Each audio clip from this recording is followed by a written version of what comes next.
안녕하세요. 제가 이 글을 쓰게 된 건 제 아내에게 정말 못할 짓을 저질렀기 때문이고, 지금도 제가 한 실수에 대해서 어떻게 하는 게 맞을지 정말 너무나도 혼란스럽고 마음이 답답합니다. 간략하게 현재 상황을 말씀드리자면, 저는 제 아내의 언니, 그러니까 즉 처형과 술을 마시다가 실수를 해버리게 되었고, 이 사실을 어떻게 해야 할지 정말 난감합니다. 제 사연을 들어주시고 현명한 조언 부탁드릴게요. 우선 저는 30대 초반에 4년간 사귄 여자친구와 결혼했습니다. 연애 기간이 길었던 만큼 중간에 헤어졌다가 만나기를 여러 번 했고, 우리에게 위기가 있을 때마다 여자친구의 언니가 메신저 역할을 해줬습니다. 아내의 언니는 공무원이고 34살이었죠. 30대이지만 출산을 안 한 아가씨라 그런지 30대 중반을 달리는 나이인데도 유독 동안의 하얀 피부와 S라인 몸매를 가지고 있어서 그런지 20대처럼 보였고, 누가 봐도 뒤돌아볼 정도로 예쁘고 매력이 넘쳤습니다. 처형은 주변 직원들의 곁눈질이 따갑다고 깔깔거리고 자랑을 하는 그런 성격이었죠. 처형은 독신주의자라고 주장하고 다니는데, 주변에서 소개팅을 해주면 망설이지 않고 나간다고 합니다.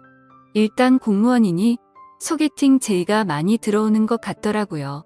아내와 만날 때마다 전에 소개팅남이 어쨌다 저쨌다고 일장연설을 늘어놓았습니다. 제 아내는 큰 키에 마른 몸이고, 처형은 큰 키에 S라인이니 자매가 키는 닮았어도 몸매는 완전 상반되었던 거죠. 처형은 길을 지나가도 사람들의 시선이 자신에게 꽂혀 있는 것을 알고도 은근히 즐기는 듯한 느낌이 들었습니다. 저 스스로도 그러지 않으려고 많이 애를 써봤지만, 직업도 좋고 몸매도 훌륭하며 성격도 밝은 처형을 아내와 만날 때부터 몰래 좋아하게 되었던 거죠. 사람 마음이라는 게 마음대로 되지가 않잖습니까? 그래서 아내랑 사귈 때 한 번은 셋이서 술을 마셨던 적이 있습니다. 술을 마시던 중 아내가 화장실에 갔을 때나 처형에게 말했었죠. 나 사실 누나도 좋고 현숙이도 좋아라고 말해봤는데, 처형은 정신 차려 이놈아 라고 꿀밤을 때려서 그 자리에서 마음을 접어야 했습니다.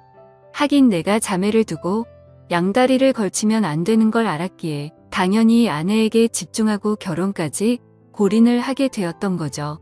결혼을 하고 나서 우리는 처형이 사는 아파트에 신혼집을 마련했고, 내가 야근을 하게 되는 날에는 처형 집으로 퇴근을 해서 자매끼리 즐거운 시간을 보냈습니다. 그러면 저는 처형 집에 가서 아내를 데리고 나오고는 했죠. 처형의 목소리는 언제나 유쾌하고 밝았습니다. 일하는 구청에서도 친절하기로 소문이 자자하다고 들었어요. 하루는 아내를 데리러 처형 집에 갔는데, 처형은 깜빡 잊은 것인지 몰라도 집에서 혼자서만 있을 때 입는 그런 수준의 민망한 원피스를 입고 있었습니다. 제가 민망해서 시선을 피하자 처형은 현숙이 방금 집에 갔어 라고 말했고, 저도 모르게 심장이 두근거렸고 민망한 이 순간을 어떻게 넘겨야 할지 고민하고 있었습니다. 그런데 처형이 갑자기 우리 집에 온 김에 차나 한 잔 마시고 가라고 하더라고요. 저는 반가운 마음에 처형 그럼 나는 아이스 커피 타줘 라고 했고, 처형의 뒷모습을 봤는데 정말 이러면 안 되지 하는 마음에 환장하겠더라고요. 저는 애써 눈을 딴 데로 돌렸고 시원한 아이스 커피로 진정하려고 했습니다. 그런데 처형은 가스레인지 쪽으로 다시 향하더니 공국을 끓여놨다며 이제 다 식었으니 좀 가져가 라고 하면서 가지고 오다가 그만 주방 바닥에 묻은 물기에 미끄러져서 공국을 다 쏟았고 처형도 넘어지고 말았습니다. 그런 처형을 잡아주면서 일으켜줬습니다. 에구 어떡해 해. 많이 아프겠다. 왜? 삼복 더위에 공국을 끓여. 퇴근하면 좀 쉬지라고 하면서 얼른 키친타올을 가져와서 처형의 옷을 툭툭 닦아주다가 처형의 몸에 살짝 스쳤던 거죠. 처형은 반사적으로 나 얼른 씻어야겠다라고 하며 서둘러서 욕실로 갔습니다. 그러면서 문을 살짝 열고서는 잘 가. 나는 나 안 나간다라고 하더라고요. 그래서 저는 난리가 난 주방을 수습하고 냄비도 닦아 놓았습니다. 처형은 물소리로 인해 제가 주방에 있다는 걸 인지하지 못한 건지 샤워를 다 마치고 욕실 문을 열고 안방으로 들어가는 소리가 들리더라고요. 그래서 저는 뒷정리를 다 마치고 방 문 앞에서 처형 나 갈게라고 말했더니 어머 깜짝이야 하면서 얼른 안방 문을 잠그는 소리가 들리더니 너 다 봤지? 라고 했습니다.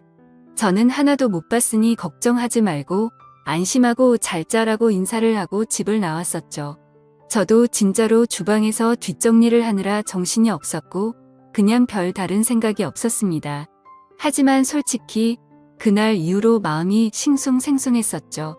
예전에도 관심이 있었지만 최대한 스스로 마음을 다잡아가면서 처형을 잊고 지냈었거든요. 그리고 며칠이 지난 어느 주말에 아내는 지방에 사는 친구를 만난다고 나갔습니다. 저는 배달 음식을 시키려고 휴대폰을 보고 있었죠. 그런데 처형에게 전화가 왔습니다. 뭐 하고 있냐고 해서 아내가 약속이 있어서 나가서 밥 시켜 먹으려고 하고 있었다고 했죠.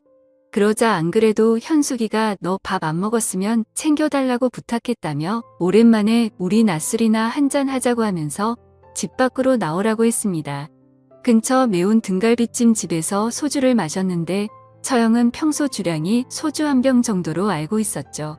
그런데 그날따라 소주를 연거푸 마시더니 각자 3병이나 넘게 마셔서 만취 상태가 되었습니다. 그러자 형수는 술이 많이 취했는지 평소와 다르게 코맹맹이 소리를 내면서 애교를 부리는가 하며 말을 하다가 혀도 꼬이기 시작하더라고요. 뭐가 그렇게 좋은지 실실 웃더니 그만 테이블에 엎드리고 말았습니다. 그래서 저도 엄청 취한 나머지 더 마시다가는 큰일 나겠다 싶어서 술에 취한 처형을 부축하고 집으로 향하게 되었죠. 저는 처형이 사는 아파트의 현관 비밀번호를 알고 있었습니다. 왜냐하면 장인어른이 처형이 혼자 살고 있으니 비밀번호는 알고 있으라고 그래야 급한 일이 있을 때 처리할 수 있다고 하셨기 때문도 있었고 저와 아내 그리고 처형 셋이서 한 가족처럼 친하게 지내고 있었기 때문에 그게 별 대수롭지 않다고 생각을 했었었죠. 그래서 능숙하게 현관문을 열고 들어가서 처형을 침대에 눕혔습니다. 처형은 술에 만취해서 깊은 잠을 자더라고요. 그런데 갑자기 술이 확 깨는 기분이 들었습니다. 얼마 전 있었던 감정도 되살아나고 뭔가 기분이 묘하더라고요. 그래서 얼른 집으로 가야겠다고 생각하고 일어나려고 하는데 처형이 너 어디가 이렇게 취한 목소리로 말했습니다. 순간 이게 무슨 일인가 했더니 처형은 취해서 말을 이어가더라고요. 너 나 좋아한다는 거 다 뻥이지? 이러더라고요. 그 말을 듣자마자 처형도 나에게 관심이 있어서 나에게 술을 먹자고 했던 거구나 생각하게 되었죠. 결국 정말 술에 취해서였던 건지 저는 제 마음을 숨길 수가 없었고 사실대로 다 말했습니다. 그리고 결국 사고를 치고야 말았던 거죠. 그렇게 저는 아내가 돌아오기 전에 집으로 올라갔고 아내는 자정이 다 되어서 집에 들어오더라고요. 터미널에서 세련된 가방이 있어서 저를 주려고 사왔다고 했습니다. 이어서 언니 옷도 사왔는데 직접 줘야겠다고 하며 콧노래를 부르는데 아내는 친구를 만나 스트레스를 잘 풀고 온 것 같더라고요. 그 모습을 보고 있으니 죄책감이 몰려왔고 정말 내가 무슨 짓을 한 거지 하는 생각에 머릿속이 혼란스러웠습니다. 정말 아무 일도 없었다는 듯이 보내려고 했지만 그게 안 되더라고요. 처형은 그날 이후로부터 뭔가 연인이 된 것처럼 저를 대하는데 저는 대답을 하면서도 뭔가 거짓 연기를 하는 것처럼 느껴졌습니다. 솔직히 말해서 앞서서도 말했듯이 저는 아내도 좋고 처형도 좋은 게 제 마음이거든요. 그런데 이걸 아내가 알게 되면 어떤 일이 벌어질까? 그게 걱정이 되는 게 가장 큰 고민입니다. 신기한 게 처형은 셋이 같이 있어도 아무렇지 않은 척 하는데 진짜 연기자가 아닌가 싶을 정도였죠. 그러면서도 뒤에서는 저와는 다른 연인들처럼 아무렇지 않게 지내고 있습니다. 행복하긴 한데 너무 두렵다고나 할까요? 사실 이런 상황들을 드라마나 영화 같은 데서만 일어나는 건지 알았는데 실제로 저에게 일어나고 보니 도저히 어떻게 해야 할지 감이 안 잡히네요. 이런 만남을 몰래 지속해봤자 결국 걸리지 않을까 하는 생각도 들고 아내에게 솔직하게 말할 수도 없는 노릇이고 정말 환장하겠네요. 사실 이런 상황을 주변 지인들이나 회사 사람들에게 말할 수도 없으니 객관적인 사고도 되지 않습니다. 많은 분들이 이 글을 들으셨을 때 어떻게 하는 게 가장 좋을 것 같나요? 현명한 조언 남겨주시면 감사하겠습니다.